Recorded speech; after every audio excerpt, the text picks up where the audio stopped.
And welcome everybody to परचम classes. परचम classes के पॉलिटी सेशंस में मैं दिलीप पुरी आप सभी का एक बार फिर से बहुत बहुत स्वागत करता हूं। पॉलिटी में जो हम लेक्चर कर रहे हैं वो है काउंसिल ऑफ मिनिस्टर्स, और आज उसी काउंसिल ऑफ मिनिस्टर्स का थोड़ा सा एक्सटेंशन है, कुछ पार्ट है, उसको डिस्कस करेंगे। Council of minister last class में हमने चालू कर दिया था, आज उसी को आगे बढ़ाएंगे काउंसिल ऑफ मिनिस्टर्स को। क्लियर है? सो काउंसिल ऑफ मिनिस्टर्स की अगर बात करते हैं तो मैं एक बार वापस स्ट्रक्चर लिख देता हूं, किस तरीके का स्ट्रक्चर होता है। डिटेल में हम वैसे ही लास्ट क्लास में कर चुके हैं, क्या क्या काम होते हैं, कौन कौन काउंसिल ऑफ मिनिस्टर्स में फॉल करता है। अच्छा, काउंसिल ऑफ मिनिस्टर्स को हिंदी में बोलते हैं मंत्री परिषद। लास्ट क्लास में शायद मैंने गलती से मंत्रिमंडल बोल दिया है। मंत्रिमंडल इज बेसिकली कैबिनेट मिनिस्टर। कुछ एक आध बच्चों का कमेंट आया था तो उसको मैं करेक्ट कर देता हूं। काउंसिल ऑफ मिनिस्टर इज मंत्री परिषद, कैबिनेट मिनिस्टर को मंत्रिमंडल बोला जाता है।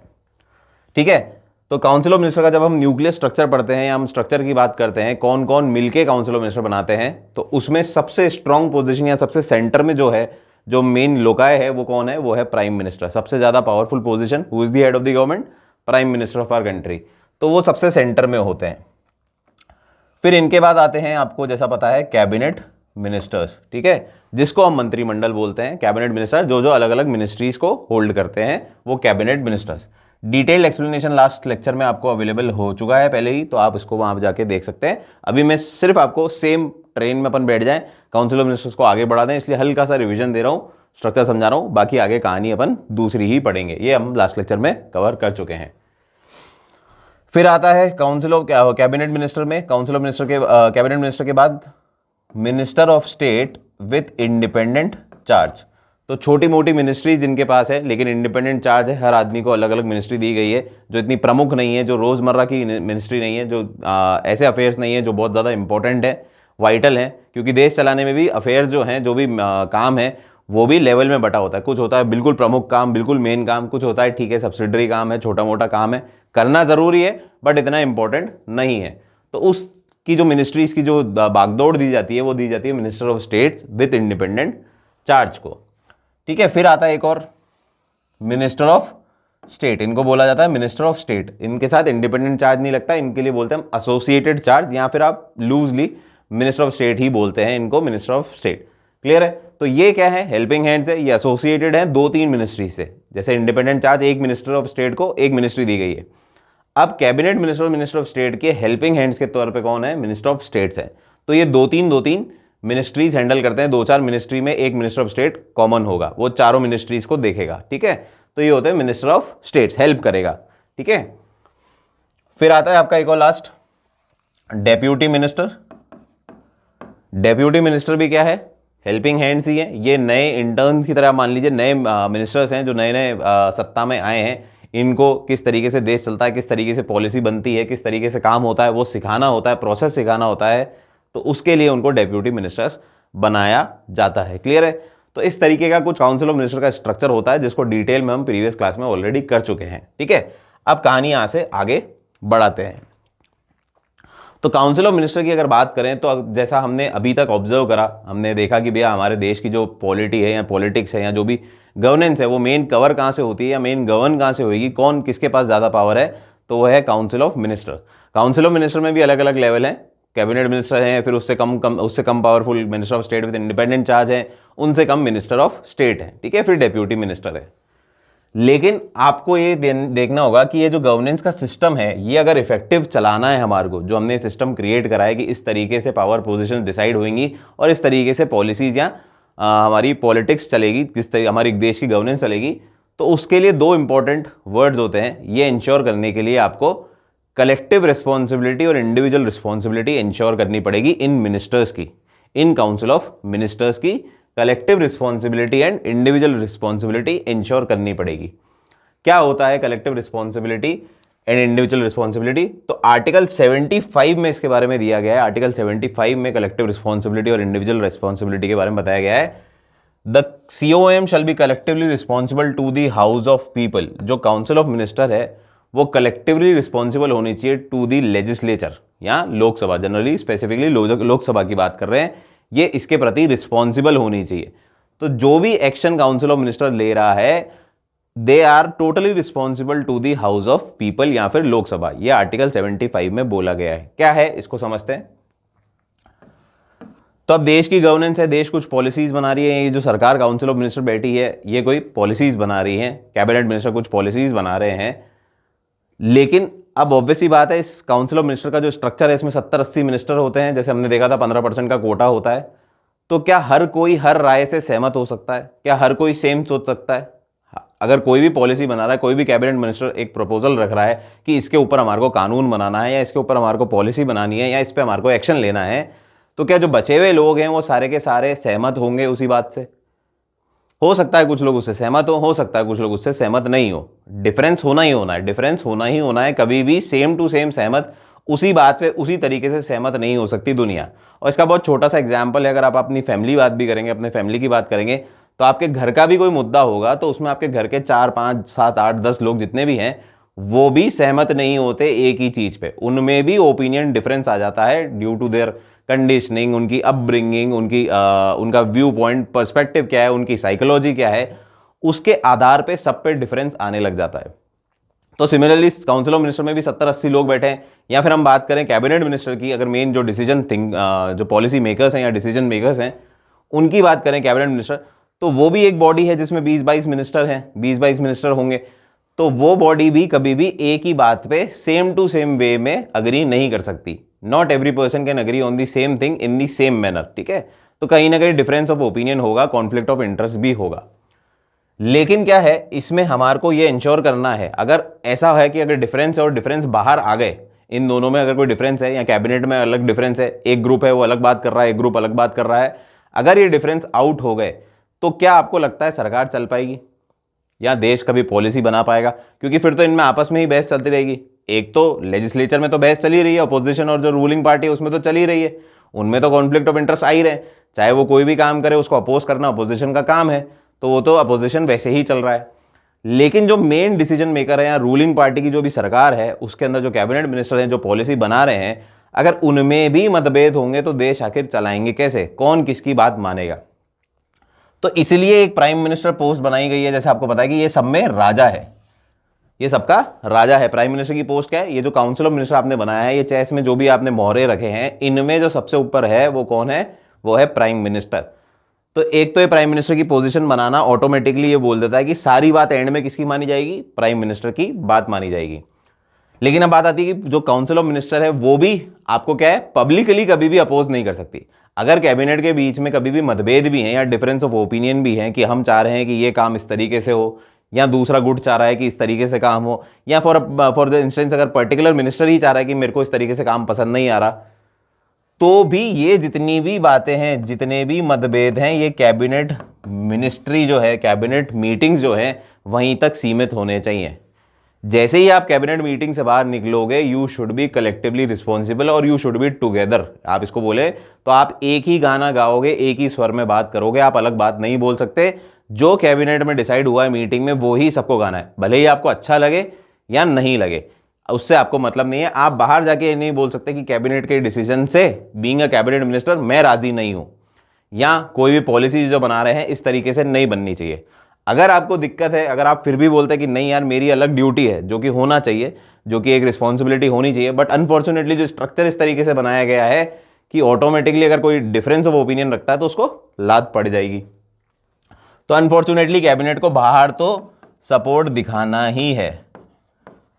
जब भी वो कैबिनेट मीटिंग से बाहर आएंगे पब्लिकली, वो कभी भी अपोज नहीं कर सकते कैबिनेट मिनिस्टर के किसी भी डिसीजन को। अगर वो करते हैं तो उससे पहले क्या होगा, वो ऑब्वियस ही बात है कैबिनेट मीटिंग में भी अपोज करेंगे और कैबिनेट मीटिंग में उनको समझाया जाएगा, पर वो नहीं समझेंगे, जिद पे अड़े रहेंगे, तो पीएम उनको हटा भी सकते हैं। कैसे हटाएंगे वो भी मैं आपको समझाता हूँ, धीरे धीरे समझाता हूँ, ठीक है। कुल मिला के उनकी पोजीशन स्टेडी नहीं है कि अगर वो अपोज करेंगे तो वो कैबिनेट के अंदर रहेंगे, या तो वो खुद रिजाइन कर दें अगर वो राजी नहीं है तो। जैसे B.R. अम्बेडकर ने हिंदू कोड बिल जब आ रहा था जवाहरलाल नेहरू की सरकार में, तो वो राजी नहीं थे, वो यूनिवर्सल सिविल कोड चाहते थे, वो हिंदू सिविल कोड के फेवर में नहीं थे, तो उन्होंने रिजाइन कर दिया। तो ऐसे बहुत सारे मंत्री हुए हैं जो कैबिनेट से राजी नहीं होते। या फिर आरिफ मोहम्मद थे, तो वो मुस्लिम विमेन प्रोटेक्शन से रिलेटेड एक मुद्दा था, तो उससे वो राजी नहीं करते थे कैबिनेट के डिसीजन से, तो उन्होंने उससे रिजाइन कर दिया। तो जो भी कैबिनेट मिनिस्टर अगर कैबिनेट की बात से या काउंसिल ऑफ मिनिस्टर अगर लार्ज सेक्शन पे बात करें उसकी बात से राजी नहीं है, तो वो अपनी मिनिस्ट्री रिजाइन कर सकता है, उसको अपनी रिजाइन करनी पड़ेगी पोस्ट। अगर नहीं करता, वो चाहता है कि मैं कैबिनेट मिनिस्टर बना रहा हूं, मैं मंत्री का पद लेता रहूं या उसका स्वाद उठाता रहूं, तो उसको फिर आपको क्या करना पड़ेगा, कलेक्टिवली रिस्पॉन्सिबल होना पड़ेगा, या आपको एक ही स्वर में गाना पड़ेगा। जो बात है आपको सपोर्ट करना पड़ेगा, जो भी कैबिनेट मीटिंग से बात आई है आपको उसको सपोर्ट करना पड़ेगा। ये होती है कलेक्टिव रिस्पॉन्सिबिलिटी। अगर ऐसा नहीं होता है, अब अपनी बात करते हैं कि सपोज करो उन्होंने कैबिनेट में तो मान लिया, लेकिन बाहर जाके क्या हुआ, बाहर जाके उन्होंने बोल दिया कि भैया मैं कैबिनेट का साथ नहीं दे रहा हूं, मैं कैबिनेट का साथ नहीं दे रहा हूं, या मैं कैबिनेट के इस डिसीजन से राजी नहीं हूं, तो क्या होगा, लोकसभा में नॉन कॉन्फिडेंस मोशन पास हो जाएगा। नॉन कॉन्फिडेंस मोशन पास हो जाएगा कि ये जो सरकार है, ये सरकार ही अपने आप में साथ नहीं है, सरकार की पॉलिसी ही अपने आप में अपने लोगों को ही सेटिस्फाई नहीं कर पा रही, तो देश को कैसे सेटिस्फाई करेगी। तो ये क्या करेंगे, opposition non confidence motion pass करेगा कि भैया इस सरकार में दम नहीं है, ये सरकार एकजुट नहीं है और ये देश के हित में नहीं सोच रही, इनमें अलग अलग टुकड़े टुकड़े टेंडेंसी है। क्लियर है। तो नॉन कॉन्फिडेंस मोशन का मतलब क्या है कि आपको वापस से मेजोरिटी प्रूव करनी पड़ेगी। आपने सरकार बनाई, मेजोरिटी प्रूव करके बनाई। सरकार कैसे बनती है अपन पढ़ ही चुके हैं, जिसकी भी रूलिंग पार्टी होगी कौन होगी, जिसकी लोकसभा में मेजोरिटी होगी। बट जब नॉन कॉन्फिडेंस मोशन पास होता है एंड इट इज अप्रूव्ड, तो सरकार जो होती है उसको वापस से अपनी मेजोरिटी प्रूव करनी पड़ती है, क्योंकि यहां पे इनको क्या लगेगा कि भैया ये जो मंत्री है जो अपोज कर रहा है कैबिनेट को, जो कैबिनेट को अपोज कर रहा है, वो इनसे अलग हो सकता है। अब उसके अलग 50 मंत्री, जो मंत्री है उसके 50 मेंबर ऑफ पार्लियामेंट और भी हो सकते हैं, उसके मिलने वाले हो सकते हैं, उसके सपोर्टर हो सकते हैं। ऑब्वियस सी बात है, हर आदमी के अपने 10-20 फॉलोअर होते ही हैं हर सभा में, ठीक है। तो वो क्या होगा, नॉन कॉन्फिडेंस मोशन पास होगा, तो क्या होगा, मेजोरिटी प्रूव करनी है। अब मेजोरिटी प्रूव करने से पहले ये जो मंत्री है, जो कैबिनेट मिनिस्टर है, उसको पता है कि मैं बहुत ज़्यादा पावरफुल आदमी हूँ, मेरे पास 50-100 आदमी ऐसे हैं जो मेरे नाम पे सरकार के साथ जुड़े हुए हैं या इस पार्टी के साथ जुड़े हुए हैं। तो अगर मैं इस पार्टी से बाहर हो जाता हूं तो वो भी पार्टी से बाहर हो जाएंगे, वो भी पार्टी छोड़ देंगे। तो अगर ऐसी किसी की सिचुएशन है तो वो कर सकता है, तो वो ये काम कर सकता है। फिर क्या होता है, फिर नॉन कॉन्फिडेंस मोशन पास होगा, पार्टी मेजोरिटी प्रूव नहीं कर पाएगी क्योंकि बड़ा मंत्री चला गया, उसके साथ उसके सपोर्टर चले गए, तो मेजोरिटी लूज हो गई। बट जनरली जब वन पार्टी होती है, वन रूलिंग पार्टी होती है, जैसे बीजेपी है, एक पार्टी है, उसके पास मेजोरिटी है, कोई कोलिशन नहीं है, खुद की पार्टी की खुद की मेजोरिटी है, तो उनमें ऐसा काम नहीं होता। बट जहां पे कोलिशन गवर्नमेंट होती है, इसके चांसेस बढ़ जाते हैं, क्योंकि कोलिशन पार्टी या जो गठबंधन की सरकार है वो ऑब्वियस सी बात है अलग अलग टर्म्स पे आई है, अलग अलग लालच पे आई है कि भैया मैं तुम्हारे को ये मंत्री पद दूंगा, तुम्हारी ये बात मानूंगा। अब उसमें कहीं पे भी फेरबदल हो जाता है तो उनकी अकड़ अपने पास रहती है, वो ये धमकी दे सकता है कि हम ये छोड़ के चल जाएंगे या हम कैबिनेट को तोड़ देंगे। हालांकि इसको बाहर नहीं लाया जाता, ये भी ओपन में नहीं होता। अगर कैबिनेट मिनिस्टर राजी नहीं है किसी चीज से तो वो कैबिनेट मीटिंग में बोल देगा कि भैया मैं रिजाइन कर रहा हूं और मेरे साथ ये बंदे साथ में जा रहे हैं, ठीक है। तो ये हो जाती है कहानी कलेक्टिव रिस्पॉन्सिबिलिटी की, ठीक है। तो अगर आपको देश की सरकार चलानी है तो आपको कलेक्टिवली रिस्पॉन्सिबल होना पड़ेगा। आती है बात समझ में।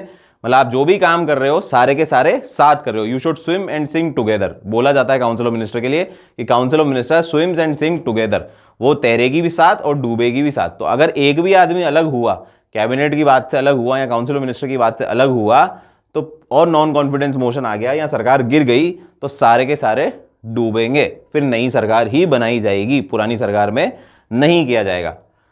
बट इस चीज को प्रोटेक्ट करने के लिए, ये तो मैंने आपको वर्स्ट केस सिनेरियो बना दिया यहाँ कि भैया कैबिनेट अंदर तो मान गया, बाहर जाके उसने धोखा दे दिया, उसने बाहर आउट कर दी बात, ये तो वर्स्ट केस सिनेरियो है। बट इसको इंश्योर करने के लिए एक पीएम को एक और पावर दी गई है, एक पीएम को भी एक और पावर दी गई है। और उसको कैसे देखा जाता है, उसको देखा जाता है इंडिविजुअल रिस्पॉन्सिबिलिटी। हर मिनिस्टर की इंडिविजुअल रिस्पॉन्सिबिलिटी है। तो जो जो मंत्री बना है उसकी एक इंडिविजुअल रिस्पॉन्सिबिलिटी है। क्या रिस्पॉन्सिबिलिटी है कि minister should hold office during the pleasure of the president. हर आदमी को कैबिनेट के साथ राजी होना है। ये क्या है, ये तोड़ दे रखा है, ये कुंजी दे रखी है। अगर नहीं होगा तो अभी पता पड़ेगा क्या होगा। तो हर आदमी को कैबिनेट की या काउंसिल ऑफ मिनिस्टर की जो भी बात है, जो भी डिस्कशन है, जो भी निष्कर्ष है, उसके साथ सबको सपोर्ट करना पड़ेगा, सबको एक ही स्वर में गाना पड़ेगा।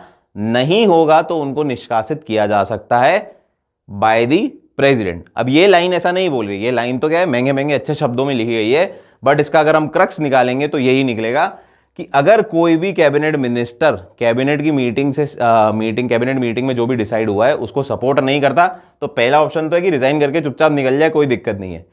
दूसरी चीज, अगर वो रिजाइन नहीं करता तो प्रेसिडेंट के पास पावर है कि वो उसको निकाल सकता है। ठीक है, the minister should hold office at the pleasure of the president. अब इधर भी एक कैच है, at the pleasure of the president तो कुछ होता ही नहीं है।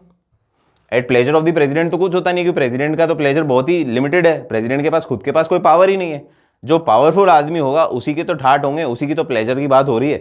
तो ये प्रेसिडेंट काम किसके कहने पे करता है? काम करता है ये पीएम के कहने पे, काम करता है ये पीएम प्राइम मिनिस्टर के कहने पे। तो प्राइम मिनिस्टर को जब भी लगेगा कि कोई कैबिनेट मिनिस्टर उनकी बात नहीं मान रहा या कैबिनेट मीटिंग की बात नहीं मान रहा, तो वो उसको लात मार देगा by conveying the message to the president कि भैया इसको निकालो, ये हमारे सरकार में फूट डाल रहा है, हमारे देश को काम करने नहीं दे रहा है, हमारी देश की सरकार को काम करने नहीं दे रहा। And president has to act और to bind by the advice of the ministers and the prime minister headed by the prime minister.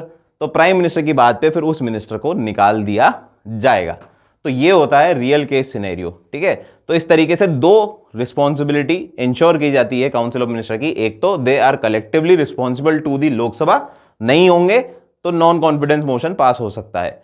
And individually they should be responsible to the prime minister. मोटा मोटा आप कहेंगे तो prime minister को responsible है, क्योंकि उसके पास पावर है कि वो प्रेसिडेंट को जाके बोल दे कि भैया इस मिनिस्टर को निकाल दो। अब हर किसी को, मंत्री को लालच है अपनी गद्दी का, अपनी सीट का, तो कोई भी ऐसी गुस्ताखी जनरली करता नहीं है। बट कुछ होते हैं ब्रेव आदमी जिनको लगता है नहीं यार हमारे को गद्दी से कोई मतलब नहीं है, हमारे को कुछ देश का उद्धार करना है, हमारे कुछ एजेंडा है, हम चाहते हैं हमारे देश में इस तरीके का जो हमारा एजेंडा है वो फॉलो किया जाए, या हमारी विजन जो देश को है वो विजन लागू किया जाए। अगर वो नहीं होता तो हम we are happy to leave the seat, we are happy to leave the ministry, हमारा पद हम छोड़ने के लिए तैयार है।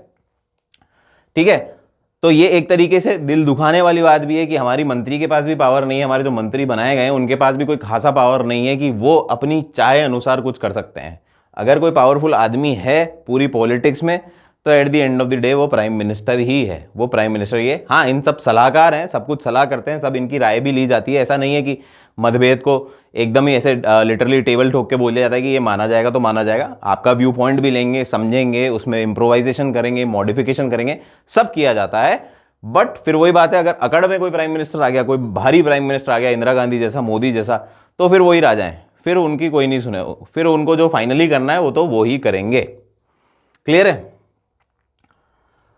तो ये थी इंडिविजुअल रिस्पॉन्सिबिलिटी और कलेक्टिव रिस्पॉन्सिबिलिटी, दोनों की दोनों गई है, आर्टिकल 75 में दी गई है। अब आती है किचन कैबिनेट। अब आती है किचन कैबिनेट, जिसको इनर कैबिनेट भी बोला जाता है। क्या बोला जाता है? इनर कैबिनेट भी बोला जाता है। वैसे ही अब मैंने आपको बताया कि काउंसिल ऑफ मिनिस्टर एक 70-80-75 आज की तारीख में, जैसे अगर 15% लेंगे अपन तो 82-83 लोगों का ग्रुप है। कैबिनेट मिनिस्टर भी एक छोटा सा ग्रुप है, बट उसमें भी काफ़ी सारे लोग हैं। वहीं पे मैंने आपको बताया कि हम कभी भी एक पॉइंट पे कभी भी ज़्यादा लोग सहमत नहीं हो सकते। ठीक है, ज़्यादा लोग सहमत नहीं हो सकते। जब भी बड़ा ग्रुप हो जाता है तो वो कोई भी एक पॉइंट पे सहमत नहीं हो सकता सेम वे में। तो यही बात है, कैबिनेट मिनिस्टर हैं, अब इनको देश चलाना है, ये एक्सपर्ट है, हर मिनिस्ट्री ये होल्ड कर रहे हैं, जितने भी काम है यही लोग देखेंगे। बट जरूरी नहीं है कि ये सब के सब राजी हों, ये सबके सब राजी हों, या इनकी जो बात हो हमारे प्रधानमंत्री को समझ आए, या प्रधानमंत्री के को अच्छी लगे। तो प्रधानमंत्री क्या करता है? प्रधानमंत्री क्या करता है? जनरली प्रधानमंत्री करता है, इसको डिस्क्लोज करने की जरूरत नहीं है। प्रधानमंत्री क्या करता है? एक क्लोज निटेड ग्रुप बनाता है, एक ग्रुप है ऑफ पीपल अपने आसपास, जो कि ऑफिशियल नहीं है, उनको कोई मंत्री पद नहीं दिया गया है, बट अपने आसपास अपने सलाहकार बैठाता है। तो वो कोई भी हो सकता है, उसकी फूफी भी हो सकती है, चाचा भी हो सकते हैं, ताऊ भी हो सकते हैं, भाई बहन दोस्त यार कोई भी हो सकते हैं, या कोई लीगल एडवाइजर हो, या मेंटर हो, कोच हो, कोई भी हो सकता है। वो अपने आसपास 3-4 लोग ऐसे बैठाता है जिन पे वो ट्रस्ट करता है, ब्लाइंड फेथ करता है, और वो सोचता है कि यार ये देश के बारे में कुछ अच्छा मेरे को करवा देंगे, या देश के बारे में कोई मेरे को अच्छी सलाह देंगे। तो ये एक क्लोजली निटेड ग्रुप है ऑफ पीपल, इनफॉर्मल ग्रुप है, फॉर्मल नहीं है, मैंने आपको जैसे बताया, जो कि क्या करता है, सारी काम जो भी देश में कोई भी कुछ विजन चाहते हैं, या देश में कोई भी एजेंडा लाना चाहते हैं, देश में कुछ बदलाव लाना चाहते हैं, तो वो सारा का सारा इनिशिएट कहाँ पे होता है? किचन कैबिनेट में, कि हमारे को अब ये करना चाहिए, हमारे को हमारे देश को अब ये जरूरत है, तो हमारे को इसको लागू करना चाहिए। ठीक है, जैसे इंदिरा गांधी के समय में Sanjay Gandhi was not a cabinet minister but a part of kitchen cabinet. Sanjay Gandhi जो उनके पुत्र थे वो किचन कैबिनेट में थे, वो उनसे राय मशवरा करते थे, उनको सलाह देते थे, ठीक है ना। तो जो भी चीज़ हुई आपके नसबंदी की चीज़ हुई उन्होंने सलाह दी, ठीक है। तो चालू कहाँ पे हुई वो चीज़? किचन कैबिनेट में हुई। किचन कैबिनेट मतलब आपके क्लोज खास लोग जो आपके आसपास बैठे हैं या आपको सलाह देंगे, अगर आपको सलाह अच्छी लगेगी तो उस पर आप अपना काम करना चालू करेंगे। तो जो खिचड़ी है वो पकेगी यहाँ पे, फिर सर्व की जाएगी कैबिनेट मिनिस्टर्स को। फिर आप क्या करेंगे, उस मुद्दे को लेके जाएंगे कैबिनेट मिनिस्टर के पास कि भैया हम सोच रहे हैं हमारे देश में ऐसा हमारे को करना है, हमारे को नसबंदी करानी है, अब आप बताओ कि इस पे कैसे कैसे काम किया जाए। फिर उन पे सलाह मशवरा लिया जाता है। या कोई भी काम है, सपोज करो जीएसटी की बात की, अब जीएसटी की सलाह किसी ने प्राइम मिनिस्टर को दी हो, शायद किचन कैबिनेट में कोई हो, तो उन्होंने उनको सलाह दी हो और उस सलाह पे फिर उन्होंने आगे काम किया। तो कोई भी पॉलिसी प्रोग्राम नए अगर इशू किए जा रहे हैं, नया कुछ बदलाव किया जा रहा है, तो it comes out from the kitchen cabinet. ये हर आदमी का होता है, जरूरी नहीं आप डिस्क्लोज करो। इंदिरा गांधी के समय it was quite prominent, Modi ji के समय शायद नहीं है प्रोमिनेंट, या आपको पता ही नहीं कौन है, डिस्क्लोज करना है नहीं करना है। बट ऑब्वियस सी बात है, हर मिनिस्टर, हर प्राइम मिनिस्टर का क्या होगा, अपना एक खुद का कैबिनेट होगा, सलाहकार होगा। वो उनकी बीवी भी हो सकती है, वो उनका बच्चा भी हो सकता है, उनके भाई बहन भी हो सकते हैं, उनके दोस्त यार भी हो सकते हैं, या कोई भी काउंसलर भी हो सकता है, ठीक है। तो जो भी मदद कर रहा है वो आता है किचन कैबिनेट में, जो भी क्लोज प्रॉक्सिमिटी में होता है वो आता है किचन कैबिनेट में। क्लियर है बात? और वो सारा का सारा जो इनफॉर्मल ग्रुप है वो ही मेन इशू, नए इशू अगर देश में कोई है तो नई चीज को डील करनी है, नई पॉलिसी लगानी है, नया कुछ तरीका देश में लाना है, तो उसके लिए वो इनको सलाह देते हैं और उसके ऊपर फिर हमारे prime minister along with cabinet minister उस पर काम करना चालू करते हैं। अब ऐसा नहीं है कि इनको बाध्य होगा कि किचन कैबिनेट की बात माननी है, ये सिर्फ सलाह देने का काम करते हैं। नहीं समझ में आएगा तो इनको मना भी कर देंगे कि भैया नहीं करना। आदमी समझ नहीं आ रहा तो उसको रवाना भी कर देंगे, तू निकल जा, तू सही सलाह नहीं दे रहा, दूसरा आदमी लेके आ जा। इनफॉर्मल है, कोई फॉर्मल नहीं है, कोई किसी को बताना नहीं, किसी को डिस्क्लोज नहीं करना, किसी को रेजिग्नेशन नहीं लेना, किसी से टर्मिनेशन की परमिशन नहीं लेनी। आपको जो करना है आप करो, आप कर सकते हो। बट ये ऑब्जर्व किया गया है कि हर प्राइम मिनिस्टर का एक अलग किचन कैबिनेट होता है, निजी सलाहकार होते हैं, इसी को बोला जाता है किचन कैबिनेट या इनर कैबिनेट। तो सारी जो चीजें हैं पॉलिसी मेकिंग की जो बात है वो पहले पकती यहाँ पे पकती है, फिर बाद में आगे सर्व की जाती है, आगे उन पे स्टेप लिए जाते हैं, ठीक है। अब आती है एक नई चीज, कैबिनेट कमिटीज, मंत्रिमंडल समितियां, ठीक है, कैबिनेट कमेटी। तो कैबिनेट कमेटी क्या होता है? ये एक एक्स्ट्रा कॉन्स्टिट्यूशनल चीज है, मतलब एक्स्ट्रा कॉन्स्टिट्यूशनल बॉडी है, ठीक है। अभी तक जो पढ़ा था हमने अपार्ट फ्रॉम किचन कैबिनेट वो तो बिल्कुल ही इनफॉर्मल था, ठीक है। ये ऑफिशियल है बट एक्स्ट्रा कॉन्स्टिट्यूशनल है, ठीक है। एक्स्ट्रा कॉन्स्टिट्यूशनल बॉडी है। क्या होती है extra constitutional body? Extra constitutional body वो है जिसका मेंशन कॉन्स्टिट्यूशन में नहीं है। हमने काउंसिल ऑफ मिनिस्टर पढ़ा, हमने कैबिनेट मिनिस्टर पढ़ा, तो इन सबका जिक्र कॉन्स्टिट्यूशन में है, इसका कहीं पे भी जिक्र कॉन्स्टिट्यूशन के अंदर नहीं है। लेकिन आर्टिकल 77 क्लॉज 3 प्रेसिडेंट को एक पावर देता है। आर्टिकल 77 क्लॉज 3 प्रेसिडेंट को एक पावर देता है कि वो rules of business for transaction of government, ठीक है, बिजनेस ऑफ गवर्नमेंट जो है वो किस तरीके से काम करेगी, क्या काम होना चाहिए, उसके रूल्स लिख सकता है, उसके रूल्स बयां कर सकता है, ले डाउन कर सकता है। तो ऐसे ही रूल्स ऑफ बिजनेस 1961 है, if I am not wrong, उसके तहत ये बोला गया है कि आप कैबिनेट कमिटीज बना सकते हैं, कैबिनेट कमिटीज बना सकते हैं। ये तो मैंने आपको बताया पावर कहां से आती है, होती क्या है अभी मैं समझा रहा हूं, ठीक है। पहले अपन सोच लेना भैया ये जन्म ले रहा है तो कहां से जन्म ले रहा है, ऐसे कैसे आ गया इस दुनिया में? इस दुनिया में तो था ही नहीं, कॉन्स्टिट्यूशन की जो दुनिया है उसमें तो था ही नहीं। तो इसने दुनिया में कदम कैसे रखा? आर्टिकल 77 क्लॉज 3 के थ्रू, जिसने पावर दी प्रेसिडेंट को to lay down the business for the easier transaction of governance, ठीक है, अपनी गवर्नेंस करने के लिए। अब क्या होता है कैबिनेट कमेटी? वापस सारा दिक्कत क्या है? दिक्कत यह है कि जब हम इतने सारे लोग जोड़ते हैं तो मतभेद होने ही होने, सहमति आनी नहीं है, ठीक है। सबसे पहला तो एक कारण ये, और इतनी सारी भीड़ है, तो इतनी सारी भीड़ से ज्यादा हम क्या करें, हम रेस्ट्रिक्टिव लोगों को निकाल लें, हम कुछ लोगों को निकाल लें, क्योंकि इतने सारे लोग एक साथ काम नहीं कर सकते, ठीक है। ये सबसे बड़ा आपको बेस फंडामेंटल आपको समझना चाहिए, ठीक है। अब कैबिनेट कमिटीज क्या है? जैसे मिनिस्ट्रीज हैं, मिनिस्ट्रीज अलग अलग मिनिस्टर्स हैं, हर अलग department, her area of work के अलग अलग मिनिस्टर्स हैं। लेकिन हर मिनिस्ट्री क्या है, आइसोलेशन में काम नहीं कर सकती। वो उस मिनिस्ट्री, उस एरिया के एक्सपर्ट होंगे, उस एरिया के बारे में जानकारी रखते होंगे। लेकिन कोई भी पॉलिसी सरकार की, कोई भी प्रोग्राम पॉलिसी का, कोई भी प्रोजेक्ट गवर्नमेंट का, वो कभी भी आइसोलेशन में काम नहीं करता कि भैया बस सिर्फ फाइनेंस मिनिस्टर का ही काम है इस लाइन में। तो कुछ एक बजट बनाना है, बजट से रिलेटेड बातें करनी है, तो उसमें हो सकता है कि भैया फाइनेंस मिनिस्टर का काम हो। बट जब एक्शन की बात करेंगे तो कोई भी एक्शन में क्या होगा, आइसोलेशन चैम्बर में काम नहीं होता कि सिर्फ मिनिस्ट्री ऑफ फाइनेंस की जरूरत पड़ेगी या मिनिस्ट्री ऑफ होम अफेयर्स की जरूरत पड़ेगी या मिनिस्ट्री ऑफ एक्सटर्नल अफेयर्स की जरूरत पड़ेगी। जो भी काम होगा वो असिमुलेशन होगा बहुत सारे लोगों का, हर कोई इन्वॉल्व होगा, क्योंकि हर कोई कहीं ना कहीं तो टकराएगा ही। तो आज जैसे हमने ऑपरेशन दोस्त भेजा तुर्की में जहाँ पे हमने उनको सेफगार्ड किया या उनकी मदद के लिए भेजा, तो अब वहाँ पे आपको पता है वहाँ पे मेरे को डिफेंस के आदमी भेजने हैं, मिलिट्री पर्सनल भेजने हैं, मेरी हेल्थ केयर के लोग भेजने हैं, तो मिनिस्ट्री ऑफ डिफेंस भी इन्वॉल्व हो गई। मिनिस्ट्री ऑफ एविएशन हवाई जहाज में भेजेंगे तो वो भी इन्वॉल्व हो गई। पेट्रोलियम और गैस वाली भी हो गई, भैया उन फ्यूल लगेगा कितना लगना चाहिए, ठीक है। आपके हेल्थ केयर वर्कर्स भी हो गए, कौन कौन काम करेगा। मिनिस्ट्री ऑफ फाइनेंस भी लग गई, वहाँ पे पैसा कितना लगेगा, सब कुछ डिसाइड करना है ना। क्योंकि अगर एक प्रोजेक्ट भी लेना है या एक पार्ट भी हमारे को करना है, कोई काम करना है हमारे को देश में, तो इंडिविजुअल काम तो होगा नहीं कोई, कहीं ना कहीं सबके रास्ते टकराएंगे, ठीक है। तो इसीलिए क्या होता है, कुछ कैबिनेट कमिटीज बनाई जाती हैं, which is a group of cabinet ministers. अगर आप इसको नाम को बाइफरगेट करेंगे, इसका संधि विच्छेद करेंगे, तो it is a group of cabinet ministers, generally cabinet ministers, ठीक है। हालांकि ये सही नहीं है पूरा तरीके से, बट मोटा मोटा फॉर कंसेप्ट अलग अलग कैबिनेट मिनिस्टर्स को जोड़ के बनाई जाती है cabinet committee for certain work, certain project, certain work बनाई जाती है, ताकि ईजियर काम हो सके सरकार का। क्योंकि एक आदमी तो काम कर नहीं सकता, एक मिनिस्ट्री इंडिविजुअली तो काम नहीं कर सकती। अगर कोई भी प्रोजेक्ट ले डाउन करना है, आज मुझे रोड भी बनानी है, तो मुझे सारा का सारा डिपार्टमेंट चाहिए होगा, फिनेंस भी चाहिए होगा, रोड एंड ट्रांसपोर्ट भी चाहिए होगा, इंडस्ट्रियल जो मिनिस्ट्री ऑफ इंडस्ट्री है वो भी चाहिए होगी, ठीक है। मिनिस्ट्री ऑफ लेबर वालों का भी देखना पड़ेगा। तो सब ना सब कहीं ना कहीं एसोसिएट होंगे। ट्रैफिक मैनेजमेंट भी हमारे को देखना पड़ेगा। तो हर प्रोजेक्ट में क्या होगा, कहीं ना कहीं सारी मिनिस्ट्रीज या कुछ मिनिस्ट्रीज इन्वॉल्व होंगी। सारी का मतलब नहीं कि सारी की सारी मिनिस्ट्री एक ही में काम में इन्वॉल्व होगी, मतलब एक से ज्यादा मिनिस्ट्री इन्वॉल्व होएगी हर काम में, हर प्रोजेक्ट में।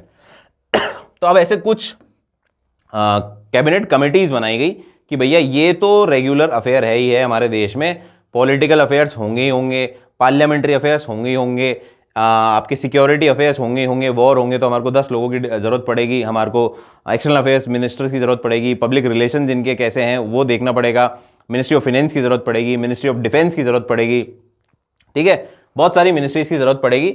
तो इन सबको जोड़ के अलग अलग कमिटीज़ बनाएगी, अलग अलग कमिटीज़ बनाएगी। तो कुछ तो ऐसी कमिटीज़ बनाएगी जो कि स्टैंडिंग है, जो कि स्टैंडिंग है कि भैया ये तो काम होना ही होना है, स्टैंडिंग कमेटी है, ये तो देश में चलता ही रहता है। पॉलिटिकल अफेयर्स हैं, किस देश से रिलेशन क्या हो रहे हैं, किससे क्या बात करनी है, डेलीगेशन को कैसे भेजना है, डेलीगेशन को कैसे रिसीव करना है, पॉलिटिकल जो भी अफेयर्स चल रहे हैं इंटरनल एक्सटर्नल, वो तो हमेशा होंगे ही होंगे, ठीक है। इसी तरह पार्लियामेंट का सेशन जो है उनको करना है, पार्लियामेंट में क्या क्या जरूरत है, कैसे कैबिनेट को हेल्प की जाएगी, क्या सिस्टम रहेगा, किस तरीके से डेवलपमेंट होगा, वो भी एक काम चलता रहेगा। सिक्योरिटी अफेयर्स है, अलग अलग हमारे साथ जो कंट्रीज, नेबरिंग कंट्रीज हैं या किसी भी कंट्रीज से हमारे संबंध कैसे हैं, उन पे रिलेशन हो सकता है हमारी, कल को किसी से वॉर हो जाए, हो सकता है कोई हमसे वॉर कर ले तो हमें हमारे को डिफेंड करना है, तो सिक्योरिटी भी है, इंटरनल सिक्योरिटी का भी ध्यान देना है, स्टेट रिलेशन भी देखना है, तो एक सिक्योरिटी अफेयर्स की कमेटी बना देगी। तो कुछ तो क्या है रेगुलर बेस के काम है जो देश की सरकार को हैंडल करने ही पड़ेंगे, वो हर सरकार में होंगे, चाहे सरकार किसी की भी हो। ऐसा नहीं है कि ये सरकार आई है या इस देश दूसरे देश में सरकार आई है तो ही ये काम की जरूरत पड़ रही है, अभी जरूरत नहीं थी। कुछ ऐसे काम होते हैं जो कि हमेशा आपको रहेंगे ही रहेंगे। अकोमोडेशन हो गया तो सरकारी अकोमोडेशन कोई देखना है तो उसकी कमेटी हमेशा होएगी, क्लियर है। अपॉइंटमेंट करने हैं, बड़े बड़े जो सरकारी विभाग है उनके जो हेड्स और लीडर्स है उनको, चेयरपर्सन है उनको अपॉइंट करना है, तो ऑब्वियसली बात है देश में डिपार्टमेंट हमेशा रहेंगे ही रहेंगे, उनके चेयरमैन चुने ही जाएंगे, उनके अध्यक्ष चुने ही जाएंगे, तो ये भी एक रेगुलर अफेयर हो गया। तो कुछ जो रेगुलर अफेयर है या रेगुलर बिजनेस है सरकार के, उनके लिए बनाई जाती है स्टैंडिंग कमिटीज की भैया ये तो रहेंगी देश में। आज की तारीख में स्टैंडिंग कमिटीज हैं, if I am not wrong 8 committees हैं, स्टैंडिंग कमिटीज हैं जो कि रहती हैं। इसके अलावा होती हैं एडॉक कमिटीज, ये भी आपको समझ में आता होगा। एडॉक कमिटीज नाम पता है, एडॉक मतलब इंस्टेंट मेरे को कोई काम करना है तो एडॉक अभी के लिए करना है, तदार्थ शायद बोलते हैं इसको हिंदी में, तो तदार्थ काम करना है तो इसके लिए आपको एडॉक कमिटीज बनानी पड़ेंगी, यानी कि they are made for a specific project only, purpose only. कोई पर्पस आया कि भैया तुर्की की हेल्प करनी है, या उससे पहले रशियन यूक्रेन में जो मुद्दा हुआ था वहां से भारत को ऑपरेशन गंगा जो हमने करा, भारतीयों को लाना था, इस तरीके के ऑपरेशन है, या कोविड से रिलेटेड हमारे को जो संचालन करना है, हमारे को मैनेजमेंट करना है, वैक्सीनेशन हमारे को कराना है, तो ये क्या कमिटीज है, हो सकता है कुछ पर्टिकुलर काम के लिए कमिटीज बनाई जाए। इनका वैसे अस्तित्व नहीं है, ये पर्टिकुलर काम के लिए बनाई गई हैं। पर्टिकुलर काम होगा, जैसे ही काम कंप्लीट होगा इनको डिसबैंड किया जा दिएगा, इनको खत्म कर दिया जाएगा और ये tata bye bye ad hoc committees खत्म हो गई। वहीं पे स्टैंडिंग कमिटीज क्या है, जो हमेशा रहेंगी, नई सरकार आएगी तो नई तरीके से बना देगी। इसके अंदर एडिशन और माइनस भी हो सकता है कि ये कमेटी मेरे को जरूरत नहीं लग रही तो इसको हटा दिया, नई कमेटी की जरूरत लगती है तो नई कमेटी को ही बना दिया। बट जनरली स्टैंडिंग कमिटीज ये सेम रहती हैं, पहले 6 हुआ करती थी, 2 अभी मोदी सरकार ने और जोड़ दी है। ठीक है, ad hoc committees for a specific purpose पूरे टेन्योर के लिए नहीं रहेगी, ये पूरे टेन्योर के लिए रहेगी सरकार के, जब तक सरकार है जब तक कमिटीज रहेंगी। नई सरकार आएगी तो एक आध ऊपर नीचे कर सकती है, अदरवाइज ये स्टैंडिंग रहेंगी। एडहॉक क्या है? फॉर दी पर्टिकुलर पर्पस, एक पर्टिकुलर पर्पस है, उसी को सॉल्व करना है, उसी के लिए बनाई गई है और इनका कोई काम नहीं है। ठीक है, पीछे पर्पस क्या है, पीछे कहानी क्या है कैबिनेट कमेटी की कि भैया हमारे को काम करना है देश में और देश आइसोलेशन में नहीं चलता, कोई भी मिनिस्ट्री आइसोलेशन में नहीं चलेगी, कोई भी प्रोजेक्ट कोई भी पॉलिसी अगर बनानी है उसको रूट तक अगर इंप्लीमेंट करना है तो we will be needing help of various ministries, अलग अलग मिनिस्टर्स की जरूरत पड़ेगी, अलग अलग मिनिस्ट्रीज की जरूरत पड़ेगी। और इसी को देखते हुए, इसी को एनालाइज करते हुए कुछ तो स्टैंडिंग बना दी गई कि भाई ये काम तो रोजमर्रा में चलेंगे ही चलेंगे, तो इनके लिए स्टैंडिंग कमिटीज बना दी। कुछ ऐसे काम है जो प्रोजेक्ट बेसिस होते हैं या टेन्योर बेसिस होते हैं या कोई ऐसी सिचुएशन आ गई जिसको डील करना है, उसके बेसिस पे कमेटी बनाती है, उस पर कमेटी अपने डिसीजन लेती है, कुछ काम बनाती है, वो जैसे ही काम कंप्लीट हो जाते हैं वो वाली कमेटी डिसॉल्व हो जाती है। ठीक है, अब कैबिनेट मिनिस्टर, कैबिनेट कमेटी जैसे नाम से ही पता पड़ रहा है, it is made up of cabinet minister. Generally जिन जिनके पास मिनिस्ट्री है तो उन मिनिस्ट्री को ही साथ ला रहे हैं हम, तो उन्हीं को मिला के कैबिनेट कमेटी बनाई जाती है। बट ऐसा कोई बैरियर नहीं है, नाम इसका कैबिनेट कमेटी है बट ऐसा कोई बैरियर नहीं है, मंत्रिमंडल समिति है, पर इसका ये रीजन नहीं है कि इसमें कैबिनेट मिनिस्टर के अलावा कोई नहीं आ सकता, कोई भी मिनिस्टर इसके अंदर आ सकता है। And for that matter non minister को भी डाला जा सकता है if he is an expert. अगर सरकार को लगता है, सरकार मतलब प्राइम मिनिस्टर को लगता है कि भैया ये आदमी को तो इसके अंदर आना चाहिए, लॉ मिनिस्टर बहुत बढ़िया है, या लॉ मिनिस्टर नहीं है, इसको लीगल जूरिस्ट है, इसके पास बहुत ज़्यादा ज्ञान है लॉ का, तो इसको इस वाली कमेटी में डालो। ठीक है, या कोई इकोनॉमिस्ट है, कोई पैसे से रिलेटेड कोई उसके ज्ञान बहुत ज़्यादा है, मॉनेटरी सर्कुलेशन कैसे काम करता है देश में, पैसा कैसे घुमाया जा सकता है, इन्फ्लेशन कैसे कंट्रोल किया जा सकता है, कोई सब्जेक्ट एक्सपर्ट है, तो उसको आप आपकी इकोनॉमिक अफेयर्स वाली कमेटी में आप डाल सकते हैं, आपको डालना चाहे तो डाल सकते हैं।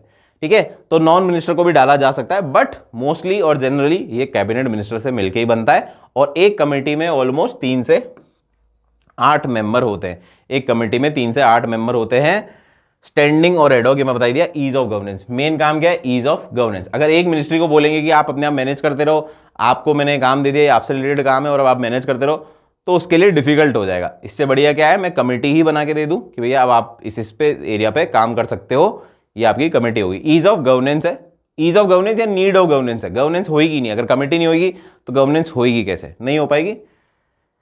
फिर आपको वही है, इनफॉर्मल बॉडीज बनानी पड़ेंगी, आपको कुछ ऐसे होंगे कि इमीडिएट एडहॉक चीजें चलनी पड़ेगी। पर अब कुछ ऑब्जर्वेंस से हमें पता पड़ गया कि भैया कुछ की तो जरूरत हमेशा रहेगी। स्टैंडिंग है, जैसे 6 है, पॉलिटिकल अफेयर्स हो गई, cabinet committee on political affairs हो गई, cabinet committee on parliamentary affairs हो गई, कैबिनेट कमेटी ऑन अकोमोडेशन हो गई, ऑन अपॉइंटमेंट हो गई, सिक्योरिटी अफेयर्स हो गई। ये तो परमानेंट रहेंगी। और 2 अभी और आई हैं, स्किल एंड डेवलपमेंट आई है और एक और कोई आई है, अभी देख लेते हैं अपन। तो ये अभी 8 की जो आपकी कैबिनेट कमेटीज हैं।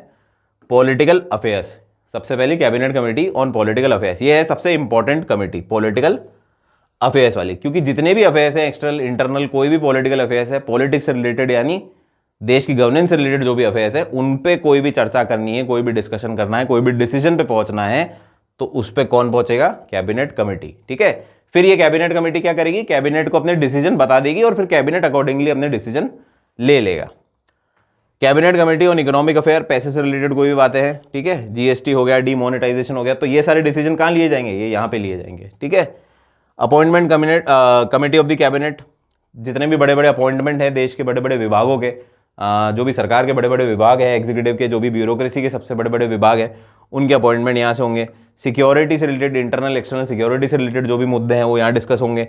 पार्लियामेंट से रिलेटेड जो भी मुद्दे हैं वो यहाँ डिस्कस होंगे, पार्लियामेंट्री अफेयर्स। ठीक है, ये क्या है? ये इन्होंने पहले से आइडेंटिफाई कर लिया कि यार ये तो हर सरकार को करना ही पड़ेगा, ये हर सरकार की दिक्कत है। ऐसा तो नहीं एक्सटर्नल अफेयर बंद हो जाएंगे, कोई नया प्रधानमंत्री आएगा या पार्लियामेंट थोड़े दिन के लिए बंद हो जाएगी, कोई नया प्रधानमंत्री आएगा, तो ऐसा तो होगा ही नहीं। जब भी सरकार आएगी ये सारे मुद्दे तो कॉमन रहेंगे ही रहेंगे, तो इनके ऊपर तो कमेटी आप बना ही दो। फिर आता है कैबिनेट कमेटी ऑन अकोमोडेशन, ठीक है, सरकारी बंगलोज और ये सब जो मैनेज करने हैं आपको। Cabinet committee on investment and growth, investment and growth, हमारे देश को उद्धार, जीडीपी बढ़ाने के लिए, billion dollar trillion dollar economy और ग्रो करने के लिए हमारी ये जो भी काम करने हैं वो इनको करने हैं। एम्प्लॉयमेंट एंड स्किल डेवलपमेंट, ठीक है, हमारे देश के यूथ को एम्प्लॉयमेंट देना, अनएम्प्लॉयमेंट से बाहर निकालना और स्किल डेवलप करना, ये सारी चीज़ों के लिए जो काम करते हैं वो ये वाली कमिटीज़ काम करती हैं। तो हर कमेटी को, कैबिनेट कमेटी को पर्टिकुलर काम दिए गए, तो स्टैंडिंग कमिटीज़ है, और अगर नीड के अनुसार अगर आपको बनाना है तो एड हॉक कमिटीज़ बना दी जाती हैं, उसमें भी कोई परेशानी नहीं है। ये अभी की कुछ ताज़ा कमिटीज़ हैं। Committee of the cabinet, appointment committee, ये इनके मेंबर हैं, ये इनको गो थ्रू कर लेना। जिस भी कमेटी में प्राइम मिनिस्टर होगा तो वो would be chaired by the prime minister. जिस भी कमेटी में प्राइम मिनिस्टर होगा उसका हेड प्राइम मिनिस्टर ही होगा, ये आप देख लेना, ठीक है। फिर इसमें कौन कौन है अपॉइंटमेंट कमेटी, तो अमित शाह जी होम मिनिस्टर है तो इनको देखना पड़ेगा, ministry of home affairs and ministry of cooperation, ठीक है, ये हैं, ये लोग इसके अंदर है। फिर cabinet committee of accommodation, accommodation से रिलेटेड बातें हैं, तो अमित शाह हैं अगर दिख रहा है आपको तो, ठीक है। फिर नितिन जयराम गडकरी है, हमारे रोड ट्रांसपोर्ट अकोमोडेशन है, तो ऑब्वियस सी बात है रोड वाले मिनिस्टर को भी बुलाना पड़ेगा, भाई कहाँ कहाँ हम बना सकते हैं, कहाँ कहाँ दिक्कतें नहीं आएंगी, तो इनका कोऑर्डिनेशन भी चाहिए। निर्मला सीतारमन आपको ऑलमोस्ट सब में दिखेंगी, क्योंकि पैसे से रिलेटेड बात करनी है, तो पैसे से रिलेटेड बात करनी है तो उसका मिनिस्टर कौन है, उस मिनिस्ट्री को कौन होल्ड कर रहा है, निर्मला सीतारमन, तो ये आपको हर जगह दिखेगी, ऑलमोस्ट हर जगह दिखेगी जहाँ जहाँ इनकी जरूरत है। पीयूष गोयल दिखेंगे आपको, कॉमर्स एंड इंडस्ट्री के जो मिनिस्टर है।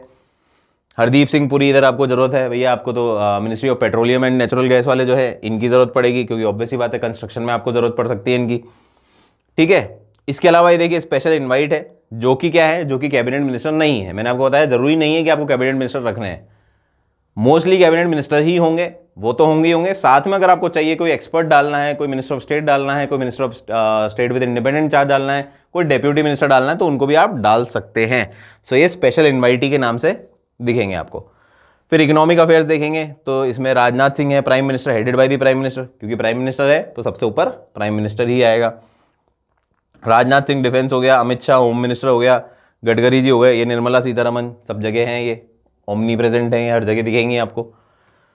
पार्लियामेंट्री अफेयर्स में भी दिखेगी, और फिर कमेटी ऑन पॉलिटिकल अफेयर्स में भी दिखेगी, ठीक है। तो ये ऑलमोस्ट आपको हर जगह दिखेंगी, क्योंकि पैसा सबसे ज़्यादा काम की चीज़ है, और पैसे से रिलेटेड सारा जो अभी काम है, जो फाइनेंस मिनिस्ट्री जिसके पास है वो निर्मला सीतारमन जी है, तो ये इन्वॉल्व होंगे। तो इस तरीके से आपकी मिनिस्ट्रीज होती हैं, ये और दूसरी मिनिस्ट्री है। 8 मिनिस्ट्री मैंने आपको बता दी जो अभी स्टैंडिंग है, इसके बाद आप एडहॉक मिनिस्ट्री भी बना सकते हैं डिपेंडिंग ऑन दी केसेस। तो ये कुछ था आपका total cabinet, council of minister, cabinet minister, council of minister, cabinet committee, kitchen cabinet, collective responsibility, individual responsibility. तो अब मुझे लगता है आपका जो काउंसिल ऑफ मिनिस्टर वाला जो पार्ट है, या मंत्रिमंडल मंत्री परिषद वाला जो पार्ट है, वो पूरी तरीके से क्लियर होगा। देश की गवर्नेंस कैसे चलती है ये आपको बहुत अच्छे से समझ में आ चुका होगा। फिर भी कोई डाउट हो तो you can comment it down, और you can connect with me at various other social platforms. I am almost available at every platform. मिलते हैं नेक्स्ट क्लास में। Next will start with parliament. Thank you so much.